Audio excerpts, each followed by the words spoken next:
Welcome to the deep dive. We take your sources, we break them down, and really pull out the key insights for you. Yeah, think of it as a way to get up to speed quickly on some pretty complex stuff shaping the world.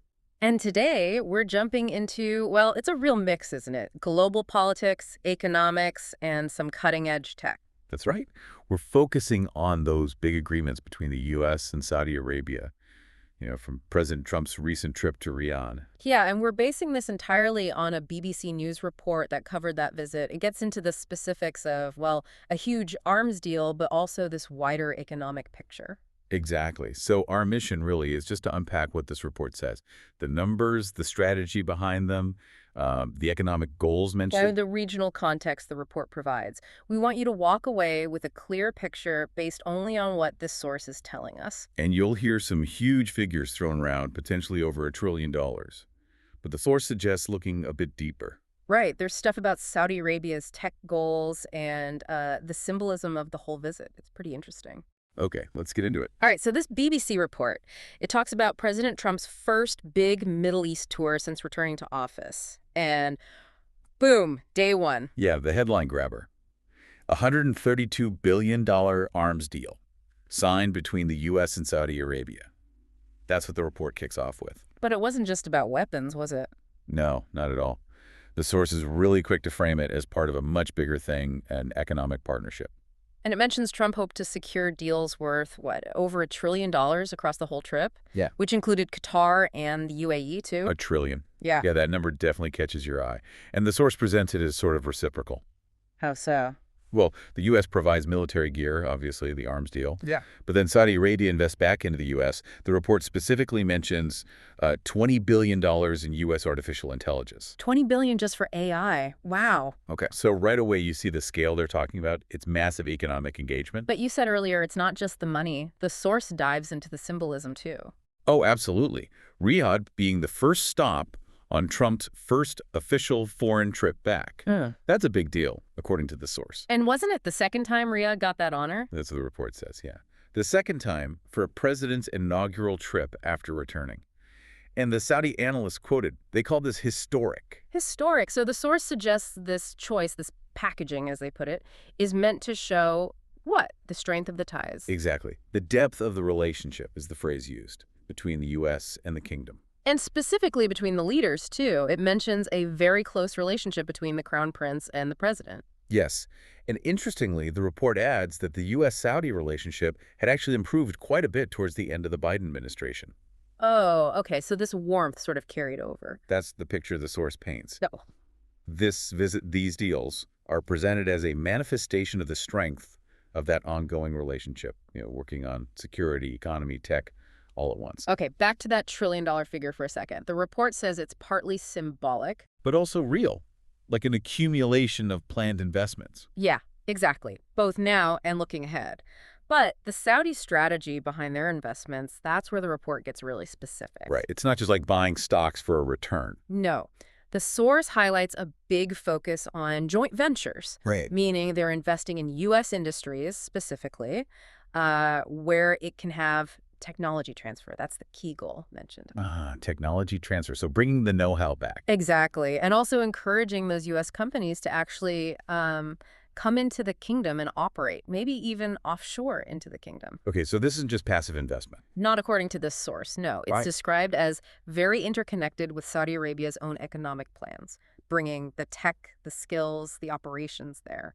That makes sense. It paints a picture of a very deliberate strategy. So given that focus on tech transfer and building their own base, what are the absolute top priorities the Saudis want from the U.S., according to this report? Well, the source lists a few key things. Number one seems to be access to sensitive technology.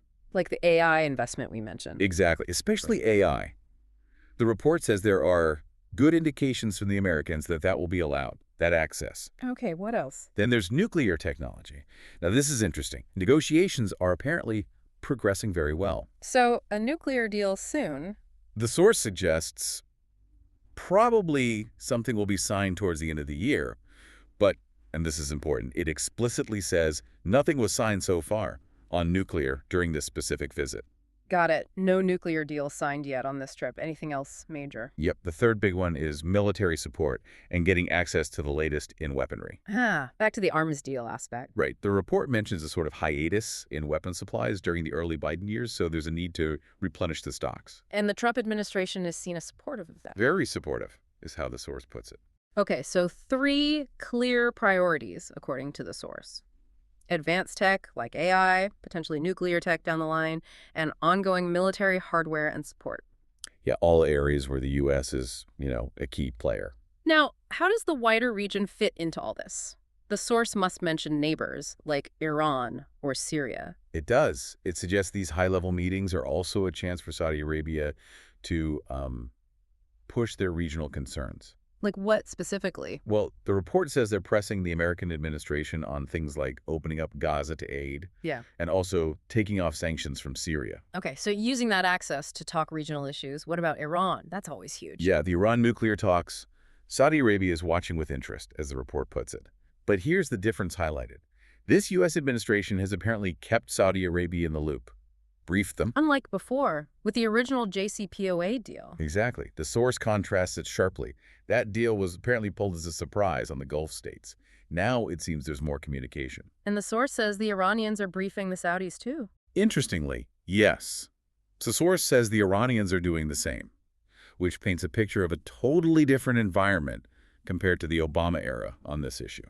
So for the Saudis, America is still seen as the main power player, the hegemon in the region. That's the view presented in the source, yeah. And so there's this desire to keep President Trump, excited about the region, keep him involved. Make sure the U.S. stays engaged. The visit itself is a sign of that. A reassurance that he is interested? Yes. That's how the source frames the visit's significance from that perspective. The report also brings up the past, doesn't it? Contrasting this visit with earlier periods in the relationship. It does. It draws a stark contrast, especially thinking back to the period after the Jamal Khashoggi murder. Right. President Biden and others used some very strong language then. The source mentions the term pariah state. Yeah. But the Saudi analyst quoted in the report says Biden ended up eating up those words by visiting the kingdom later himself. So the relationship improved even under Biden towards the end. That's what the source suggests. While the Khashoggi issue might have been raised, the relationship overall got much better towards the end of his term. So this Trump visit, with all the big deals and the warm welcome described, the source sees it as a clear signal. A measure of the changing times, yeah. And it wraps up with this observation about the wealthy Gulf states, Saudi Arabia, Qatar, UAE. What's the point there? That they want to be sitting at the top table and want to be sitting next to President Trump.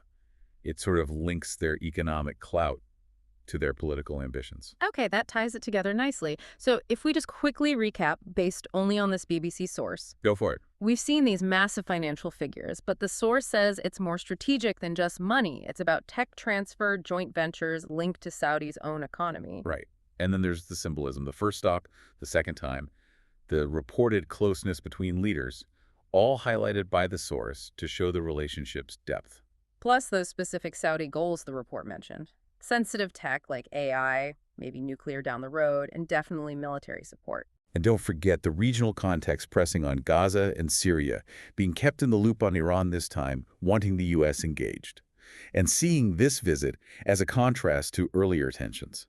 So why should you, listening, care about all this? Well, I mean, these aren't just deals happening in a vacuum, right? This stuff touches on global trade, who leads in critical tech like AI, stability in a really volatile region. And basically how the big powers are lining up and what they prioritize. It's all interconnected. The source gives us a peek into that complex puzzle. Exactly. You know, stepping back from the source for a final thought, it really shows how these international relationships are such a complicated mix. You've got money, security, tech races, and pure political theater all woven together. It makes you wonder, based on what this source describes, this intense focus on getting specific tech, using these huge strategic investments, is that changing the game? How so? Like, is it fundamentally reshaping how diplomacy works? Especially for countries with big ambitions, trying to carve out a larger role on the world stage using tech and investment as their main levers. How strategic investment and tech access are becoming maybe the new core of international power plays. Yeah, definitely.